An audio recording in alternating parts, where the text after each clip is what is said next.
I saw my life branching out before me like the green fig tree. From the tip of every branch, like a fat purple fig, a wonderful future beckoned and winked. The first time I read this, I was maybe 16, and I cried. Not because it was sad, but because I thought Sylvia was talking specifically about me. Then years later, sitting in my first year of pre-med, trying to choose between MCB, economics, and psychology, and starting a channel, and painting 300 millions painting, I read it again, and I realized something. This wasn't just a poetry problem. This was a diagnosis, and I had receipts. Here's what nobody tells you. Sylvia, fig tree, is a metaphor for the paralysis of choice. But what most productivity gurus don't tell you is that for ADHD brains, this isn't philosophical. It's neurological. Here's the simple version, and I'm pre-med, so I refuse to make stuff complicated. ADHD brains don't run on routine. They run on interest, novelty, challenge, urgency, and passion. You might know these as the incup method if you've been here before. That means your fig tree isn't bloated because you're indecisive or you're a Libra. Apparently that's what my sister says. It's bloated because every single fig activates a different incup response. Pre-med, interest and challenge. Painting, novelty and passion. Economics, challenge and passion. YouTube, honestly, YouTube fits all 5 of them on a good day. Their neurotypical brain filters figs by asking which one aligns with my 5-year plan. But our brains doesn't do this. They're like, which one is glowing? Which one looks tasty? I want that one. So when productivity books are like, write down 25 goals, then cross out 20. That makes sense for a prefrontal cortex that can weight future results and awards. But our prefrontal cortex, on the other hand, is like a browser with 100 tabs open, playing different videos on different volumes. So crossing out 20 figs don't make us focus. It makes us literally grieve. So here's the actual diagnosis. The fig tree dilemma. ADHD edition, of course. It is not a value problem. It is a dopamine architecture problem. And now let's go to the prescription. The first framework comes from a book called Designing Your Life. The original idea is the Odyssey plan, and I love it, but I have adapted it a little bit for us. The original exercise asks you to sketch 3 possible futures over the next 5 years. Version 1, the expected path, what you're already doing. For me, I'm going to medical school, so medicine. Version 2, the alternate path. If your current plan disappeared, if I didn't get into med school, I would have ended up being an economist, or I would do an MPH or a PhD. So that is an alternate path. Version 3, the wild card. If money and expectation didn't really mean anything. And that for me is sleeping all day in bed. After writing all these 3, what your relationship looks like, where you live, you notice how you feel about them, actually about each one of them. For neurotypical brains, one future feels great, and that's the right one. That's what I want to do. For ADHD brains, all 3 feel amazing, especially one about sleeping all day. That will feel the most amazing to me, but I do not think that is sustainable. Because the novelty of imagining a different life is the dopamine hit. Imagining having 3 million scenarios every day, that gives you a dopamine reward. That's why you can imagine yourself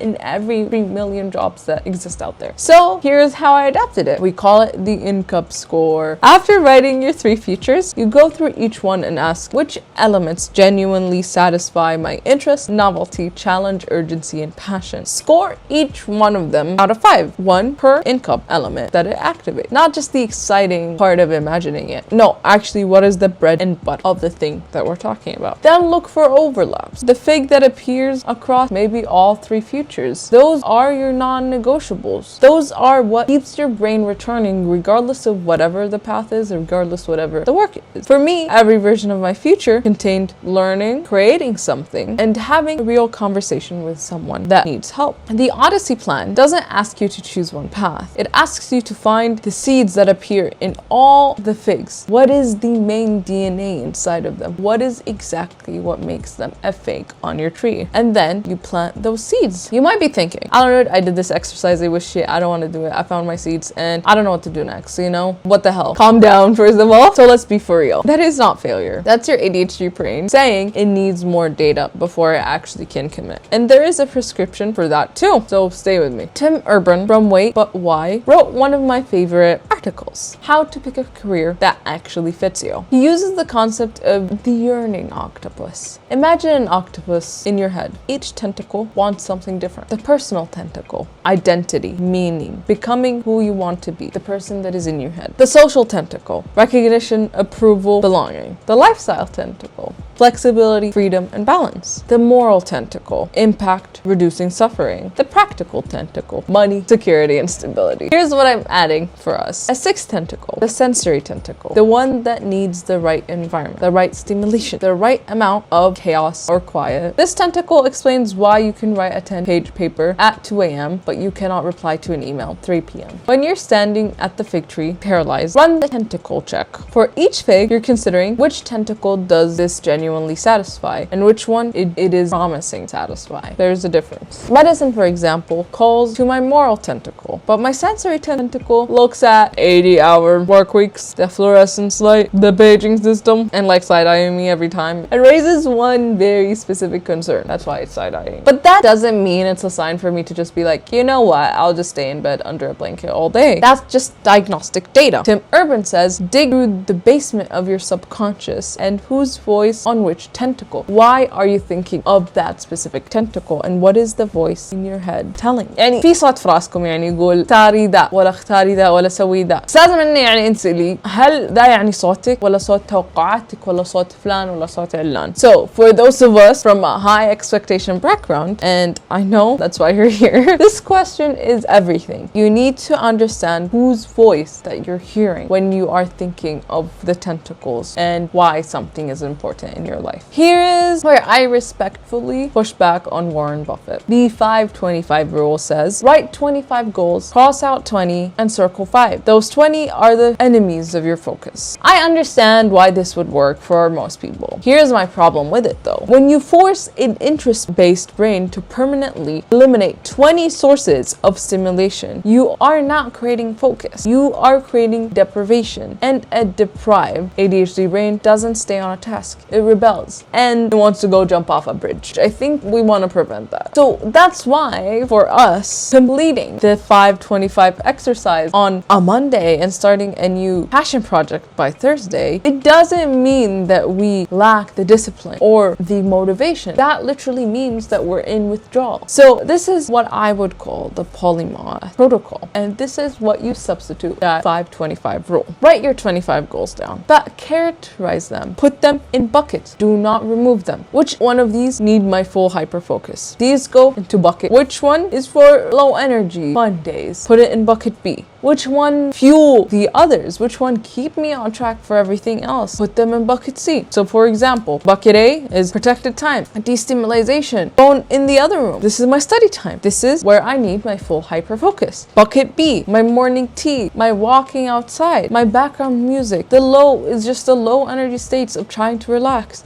And bucket C, which ones keep everything going? For example, painting for me, because that fuels my creativity. Not only that, but also writing, because that makes me wanna express myself and talk about what I believe in. Another one is my economics, because that is making me think about a lot of things that are connected to my main passion, which is medicine. But also remember how the world doesn't revolve on one set of information. Psychology, because it supports my journey into medicine. It makes me explain the brain with the body. These aren't separate figs. There aren't separate goals. They all are on the same tree for a reason, because they all have the same type of DNA, or almost all of them. You are not a distracted person who cannot commit. You're an ADHD polymath whose brain requires multiple channels of stimulation to function at full capacity. The protocol is not to choose one fig. It's 3 tasks, no 4. Like what I said before. In any given week, 3 active projects in different time containers, A, B, and C, whatever you want to call them, using your different energies. And the 4th one can wait till next week. Not forever, for now. This is not sacrificing, you are just dopamine managing. And we have my last rule, which I have talked about 3 million times. That's why you need to know how important this is. And it is the most simplest one. The one that really does change everything. The bell jar ends with Esther still stuck, still starving, because she never reaches up. She just watches them rot slowly. Do you know why? She was waiting for when she was ready. ADHD brains are world champions at procrastination and preparing without action. We research the figs for months, the color, the perfect temperature, the perfect dish. We read books, we watch videos, we make Notion pages, we highlight the articles. You never reach up to pick it. This is where I prescribe you the do it badly rule. Pick one fig, the one that feels most alive to you right now. It doesn't matter what it is. It doesn't matter how important it is. What you want to reach out for right now. And do it badly. Do not get prepared. Do not start perfect. Just badly. Just do it. Like literally, I'll give you like 2 seconds to start. My first video on this channel, it was, how do I say this? It was shitty. I recorded on my phone. Only on my phone. No lighting, no nothing. It was a stand on my bed recording. That was all it is. On my phone. You could hear the air conditioning. You can hear me not knowing what the hell to write about and what to talk about. And 14 people watched it. I think I was mortified. But I learned much more from that than any book I've ever read. And even any video I've ever watched on YouTube. A roommate once told me, the closer you are to your real purpose, the more the universe will test you. The more you will fail. And I think that's beautiful. And I think for us, it's also literal. ADHD brains fail fast because we start fast. That is not a bug. That is the advantage. Learning is literally failing till you do not fail. The faster you go through that process, the faster you can finish the wheel. So fail often. Document it in your external brain, which is my journal leather, or your draft folder, or your notes app, whatever you let your thoughts slip. Because your next fig is inside that failure. So the fig tree. You're not starving beneath it because you are broken. You're sitting there running a full diagnostic scan on every branch simultaneously because that's what your brain does. The prescription isn't to pick faster, it's to build better tools. An odyssey plan with an incup score to find your repeating seeds. A yearning octopus check to separate your voice from everybody else's. The polymath protocol. 3 tasks not 4 in different time containers. The do it battery rule. Pick before you're ready. Jump. The best time to jump is when you feel the most unready. I think that's how the quote. Anyway, it worked. You were never meant to pick one fig. You were meant to build the whole tree. If this feels like a late night conversation you needed, then you're one of my sour leaf girlies or guys. Drop a moon in the comments below and tell me which prescription you are starting. And if you guys really enjoy my videos and want me to do them in Arabic, tell me below. I've been like thinking, should I do some voiceovers, or are you perfectly fine with me speaking in Arabic and having some subtitles? Anyways, I really do hope you enjoyed my video. If you did, you can watch my last video about the breadcrumb method. And I hope you liked this video again. Share, like, subscribe, and see you next time. Bye bye.